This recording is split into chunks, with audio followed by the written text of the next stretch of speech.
Fala pessoal, como é que vocês estão? Tudo bem? Bom, vamos dar continuidade ao assunto de soluções e coeficientes de solubilidade, certo?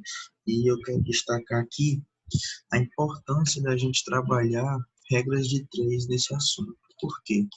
A gente já tem um conteúdo de fórmulas muito grande para decorar, então para evitar mais acúmulo de fórmulas na nossa cabeça, eu gosto de trabalhar esse assunto com regra de três, tá bom? Então vamos lá.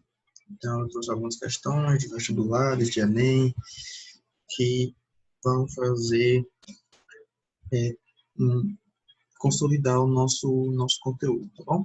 Então, vamos lá. Primeira questão. O nitrito de sódio, NaNO2, é um conservante de alimentos processados a partir de carnes e peixes.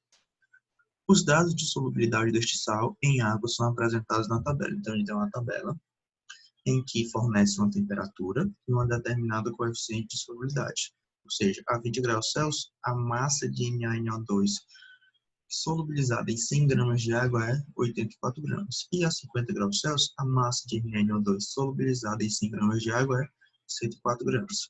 Tá bom? Em um frigorífico, preparou-se uma solução saturada de NaNO2 em um tanque, contendo 0,5 metros cúbicos de água a 50 graus Celsius. Em seguida, a solução foi resfriada para 20 graus Celsius e mantida nessa temperatura. A massa de NaNO2 em quilogramas cristalizada após o resfriamento da solução é... Bom, pessoal, primeiramente a gente tem que saber o que é uma cristalização.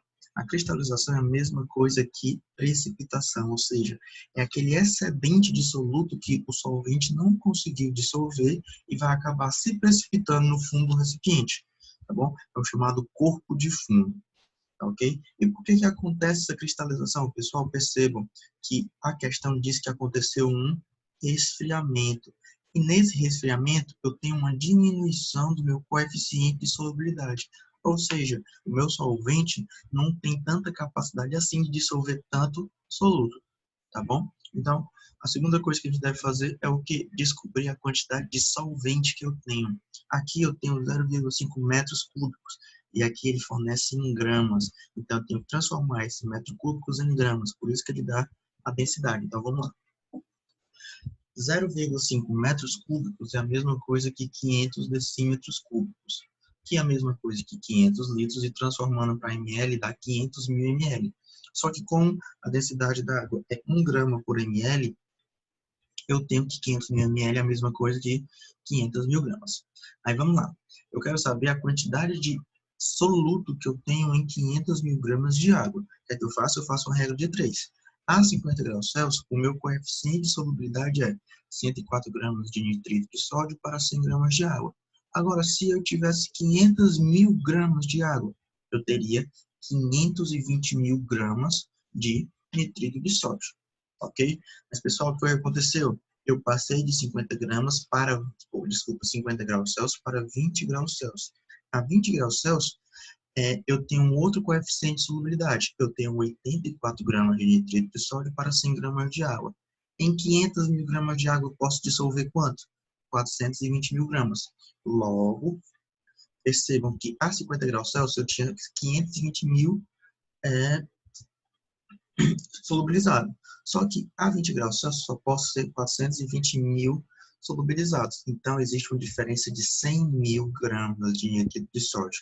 Essa diferença, esse excedente vai acabar precipitando, certo? Então, logo precipitará 520 mil menos 420 mil igual a 100 mil gramas, ou 100 quilos. Logo, a nossa resposta seria letra D de dado. Tudo bem? Só fazendo pequenas regras de 3. Segunda questão, essa é um pouco mais chatinha, mas vamos lá. As curvas de solubilidade das substâncias KNO3, que é o nitrato de potássio, e o CaOH2, que é o hidróxido de cálcio, em gramas de substâncias em 100 gramas de água, em função da temperatura, são mostradas abaixo. A partir desses dados, analisa as alternativas a seguir e assinale que não apresenta uma alternativa correta. Bom, pessoal, ele quer alternativa falsa para marcar. Vamos lá. A letra A. Quando se adiciona 10 gramas de nitrato de potássio em 12 gramas de água a 56 graus Celsius, se obtém uma solução insaturada. Pessoal, a primeira coisa que a gente tem que fazer, a gente tem que encontrar qual é o coeficiente de solubilidade que 56 graus Celsius possui para o KNO3, para o nitrato de potássio. Aí vamos lá. No gráfico, eu não tenho o 56 explícito, ele está implícito. Então, vamos aqui. Aqui, ó, é 50 graus Celsius. Logo, o 56 está bem por aqui. Subindo o gráfico, a gente percebe que aproximadamente o meu coeficiente de solubilidade seria 100 gramas do sal para 100 gramas de água. Aí vamos lá, fazer uma regrinha de 3. A 56 graus Celsius, eu tenho 100 gramas do sal, KNO3, para 100 gramas de água. Só que eu só coloquei 12 gramas de água. Quanto de sal eu posso solubilizar? 12 gramas do sal. Porém, só foi colocado 10 gramas do sal. E esse 10 gramas é inferior ao meu coeficiente. Se eu tenho uma quantidade de soluto inferior ao coeficiente de solubilidade, eu tenho uma solução insaturada. Tá, ok? Repetindo, eu posso solubilizar 12 gramas do sal em 12 gramas de água. Só que só foi colocado 10 gramas de sal. Logo, eu tenho uma solução insaturada. Consequentemente, a alternativa A está correta. Então, a gente não marca ela. B. Observa-se a formação de um corpo de fundo quando uma solução é formada por 25 gramas de KNO3 e 50 gramas de água a 40 graus Celsius é resfriada a 30 graus Celsius. Vamos lá, pessoal. Qual é, aproximadamente, os coeficientes de solubilidade do KNO3 para 40 graus Celsius e para 30 graus Celsius? 40 graus Celsius é bem aqui. Se a gente for olhar, dá aproximadamente 62,5 gramas. E 30 graus Celsius está bem próximo de 50, mas perceba, está abaixo de 50, ok? Por motivos de cálculo, eu coloquei que a 30 graus Celsius seria 50 gramas de KNO3, mas lembre, é menor, porque o gráfico, pelo gráfico a gente vê que é menor, mas por motivos de cálculo, para facilitar o nosso cálculo, eu coloquei 50 gramas de KNO3. Aí vamos lá. A 40 graus Celsius, eu tenho 62,5 de nitrato de potássio para 100 gramas de água. Só que eu só tenho 50 gramas de água. Quanto de sal eu posso solubilizar? 31,5. E quanto de sal eu coloquei? A questão me diz que eu coloquei 25 gramas de sal. Logo, eu não atingi o meu coeficiente de solubilidade. Eu tenho uma solução insaturada. Só que foi o que ele fez? Ele resfriou a solução. Ele passou de 40 graus Celsius para 30 graus Celsius. E a 30 graus Celsius, por motivos de cálculo, eu tenho um coeficiente de solubilidade de 50 gramas de nitrato de potássio para 100 gramas de água. Só que eu coloquei 50 gramas de água. Quanto de sal eu posso dissolver? 25 gramas. Mas lembrem, isso aqui, na realidade, é menor, porque eu botei 50 gramas por motivo de cálculo. Logo, isso aqui, esse X, vai ser menor que 25. E ele disse que colocou 25 gramas do soluto. Logo, vai ter um excedente, já que a solução não consegue dissolver todos os 25. Se eu não consigo dissolver todos os 25, o excedente vai precipitar em forma de corpo de fundo. Consequentemente, a letra B está correta, tá ok? Então, a gente não marca ela.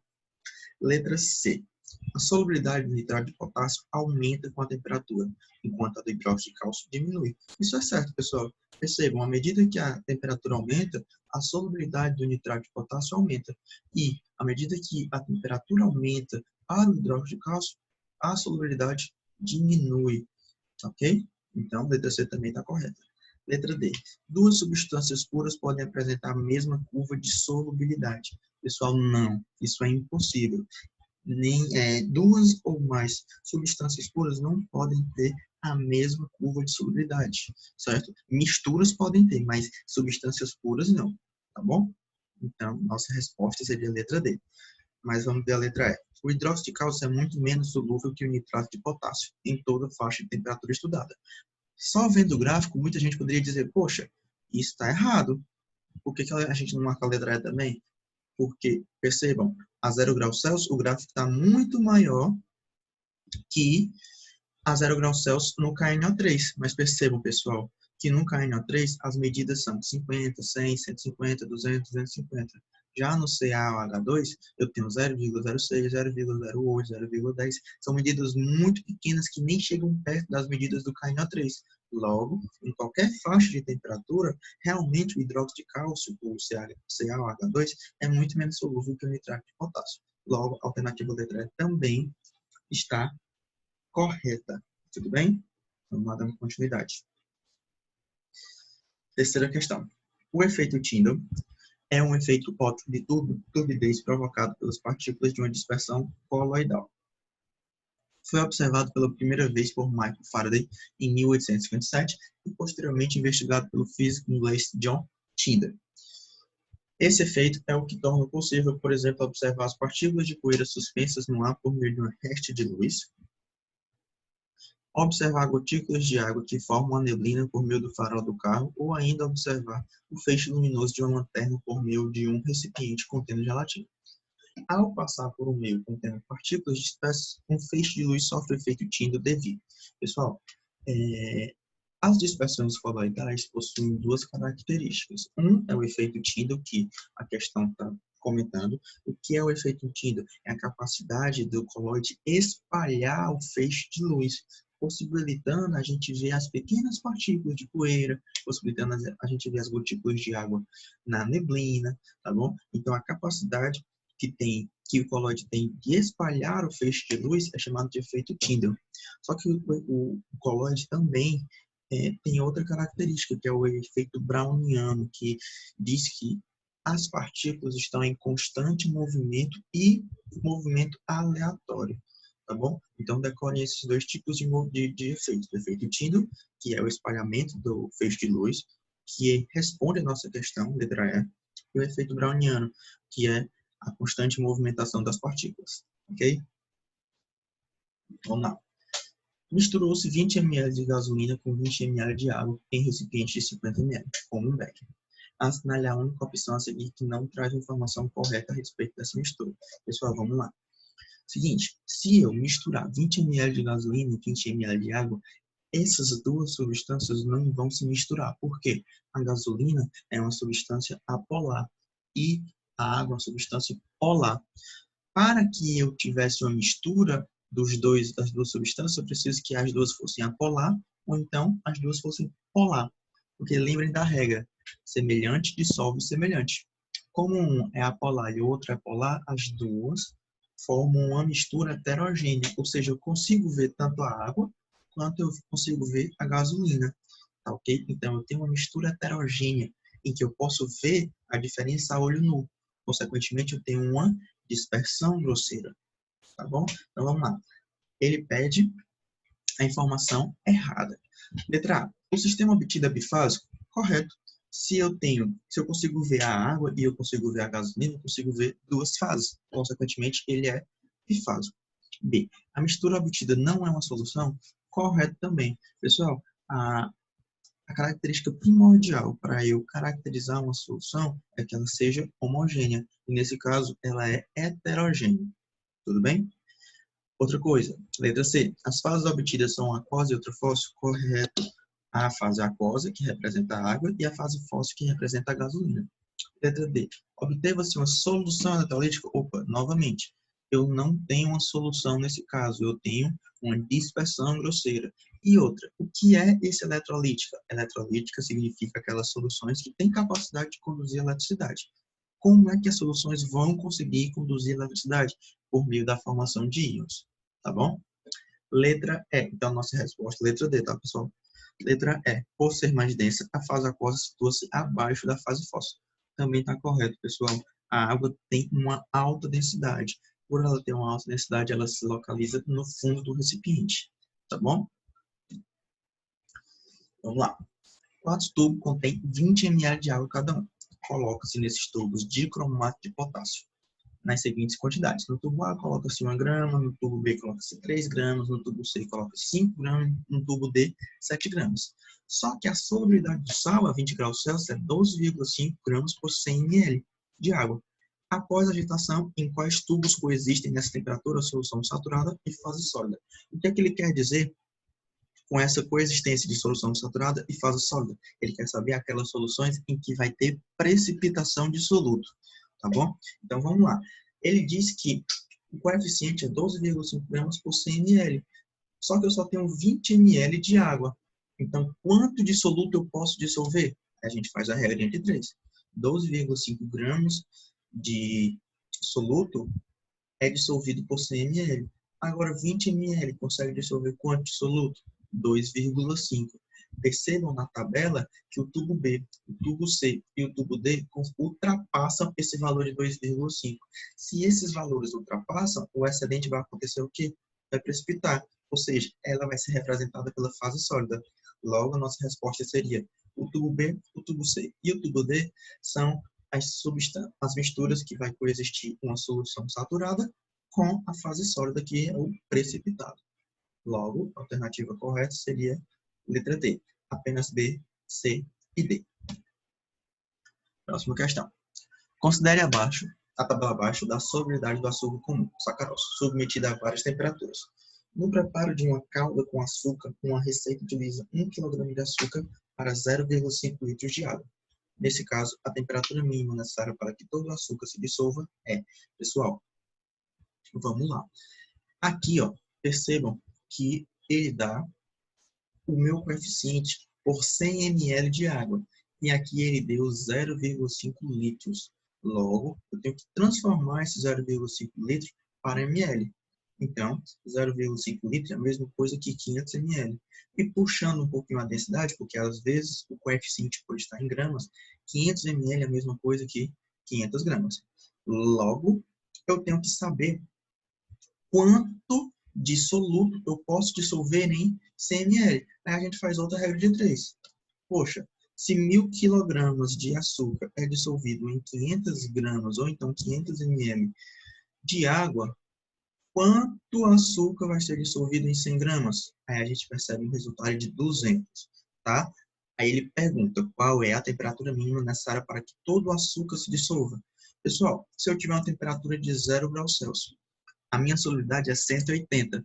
Perceba que 20 não vai conseguir ser solubilizado, ele vai ser precipitado. Os 180 solubiliza e os 20 excedentes para chegar aos 200 é precipitado. A 20 graus Celsius, a minha solubilidade é 204. Logo, eu vou conseguir solubilizar todos esses 200. Então, a temperatura mínima para solubilizar todos esses 200 é 20 graus Celsius. Tudo bem? Então, a resposta, letra B de bola. Questãozinha do Enem, tá bom? Vamos lá. Devido ao seu alto teor de sais, a água do mar é imprópria para o consumo humano e para a maioria dos seus usos da água doce. No entanto, para a indústria, a água do mar é de grande interesse, uma vez que os sais presentes podem servir matérias-primas importantes para diversos processos. Nesse contexto, devido à sua simplicidade e ao seu baixo potencial de impacto ambiental, o método da precipitação fracionada tem sido utilizado para a obtenção dos sais presentes na água. Suponha que uma indústria objetiva separar determinados sais de uma amostra de água do mar a 25 graus Celsius, por meio da precipitação fracionada. Se essa amostra contivesse somente os sais destacados na tabela, a seguinte ordem de precipitação será verificada. Vamos lá, pessoal. O que é essa precipitação fracionada? Pessoal, essa precipitação fracionada significa que em uma solução em que eu tenho vários sais dissolvidos, eu vou separar esses sais por meio da solubilidade. Quem tiver a menor solubilidade vai se precipitando primeiro, e assim consequentemente, tá bom? Então, a gente tem que encontrar uma ordem de precipitação nessa tabela. Ou seja, eu tenho que pegar o menor coeficiente de solubilidade e levar até para o maior. A gente percebe que o menor coeficiente de solubilidade aqui, no caso, é o carbonato de cálcio. Por quê? Porque a potência dele é 10 a menos 2, fazendo com que ele seja um número muito menor em relação aos outros. Tá bom? O segundo menor coeficiente de solubilidade é o sulfato de cálcio, porque a potência dele é 10 a menos 1. Tá bom? Sendo, então, maior que o carbonato de cálcio, porém menor que os outros sais. Por quê? Porque os outros sais todos estão a 10 a segunda ou então 10 a terceira. Ok? Aí, como a gente faz, já que eles estão na potência positiva, aí a gente vai pegar o menor número. Percebam que o cloreto de sódio e o sulfato de magnésio têm os menores números e iguais. Logo, eles vão se precipitar junto. Tá ok? Seguidos, então, pelo cloreto de magnésio, que tem um coeficiente de 5,41. E, por fim, aquele que tem maior solubilidade é o brometo de sódio, que tem 1,20 vezes 10 a terceira, que tem a maior potência na base 10. tá bom? Então, nossa resposta seria a letra A, que seria o menor coeficiente de solubilidade, o carbonato de cálcio, seguido do sulfato de cálcio, seguido do cloreto de sódio e sulfato de magnésio, já que os dois têm o mesmo coeficiente. Depois, o cloreto de magnésio e, por último, o brometo de sódio, tá bom? Resposta letra A. O cloreto de potássio é um sal adicionado ao cloreto de sódio. É vendido comercialmente como um sal light com baixo teor de sódio. 18 gramas de cloreto de potássio estão dissolvidos em 200 gramas de água e armazenados em um frasco aberto sob temperatura constante de 60 graus Celsius. Dados. Considere a solubilidade do cloreto de potássio a 60 graus Celsius igual a 45 gramas por 100 gramas de água. Qual a massa mínima e aproximada de água que deve ser evaporada para iniciar a cristalização do solúvel? Pessoal, repetindo novamente. O que é cristalização? É quando eu tenho a precipitação do soluto. É quando o meu solvente não consegue mais dissolver o soluto e o soluto acaba se precipitando, tá bom? Aí ele diz que meu coeficiente é 45 gramas por 100 gramas de água. Só que eu tenho 18 gramas de cloreto de potássio dissolvidos em 200 gramas de água. É muita água, certo? Esses 200 gramas conseguem dissolver muito além de 18 gramas de sal. Só que ele quer saber quanto de água precisa evaporar para que esses 18 gramas comece a precipitar. Aí a gente faz outra regra de 3. 45 gramas, eu preciso de 100 gramas de água para dissolver. 18 gramas, eu preciso de 40 gramas de água para dissolver. E eu tenho 200. Logo, esse excedente precisa ser evaporado. Logo, 200 menos 40 dá 160. Então, eu preciso que 160 gramas de água seja evaporado para que, então, o cloreto de potássio comece a precipitar no fundo do recipiente. Resposta, letra A. E a última questão o gráfico representa as curvas de solubilidade de alguns sais em água. E de acordo com o gráfico, podemos concluir que aí a gente tem aqui o clorato de potássio, o cloreto de sódio, o cloreto de potássio, o cloreto de cálcio e o nitrito de sódio. Vamos lá. A letra A. A substância mais solúvel em água a 40 graus Celsius é o nitrito de sódio. Pessoal, se a gente for ver aqui, a 40 graus Celsius, a gente não consegue ver a solubilidade nem do nitrito de sódio e nem do cloreto de cálcio.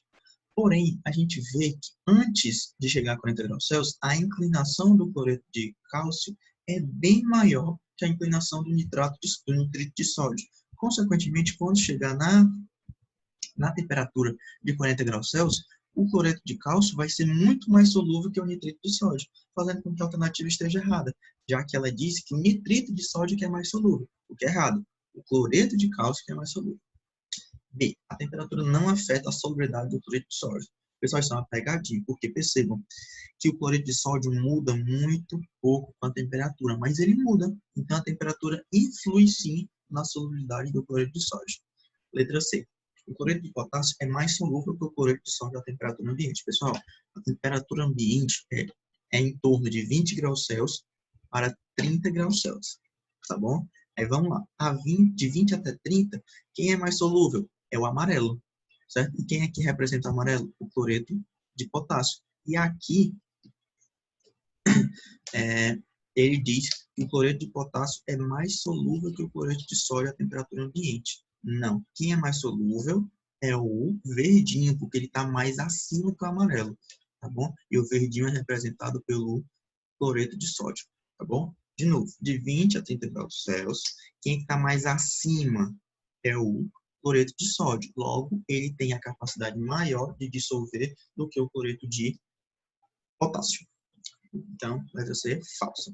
Letra D. A massa de clorato de potássio é esse cara aqui, capaz de saturar 200 ml de água a 30 graus Celsius é 20 gramas. Então, a 30 graus Celsius, qual é o coeficiente de solubilidade do clorato de potássio? É 10 gramas por 100 ml de água. Se eu tivesse 200 ml de água, eu consigo dobrar a quantidade de sal dissolvido. Então, se aqui era 10, vai para 20 gramas. Logo, a alternativa correta é a letra D de dado. Muito obrigado, pessoal, pela aula, certo? Qualquer coisa é só falar pelo WhatsApp que eu falo com vocês, tá bom? Beijão e um abraço.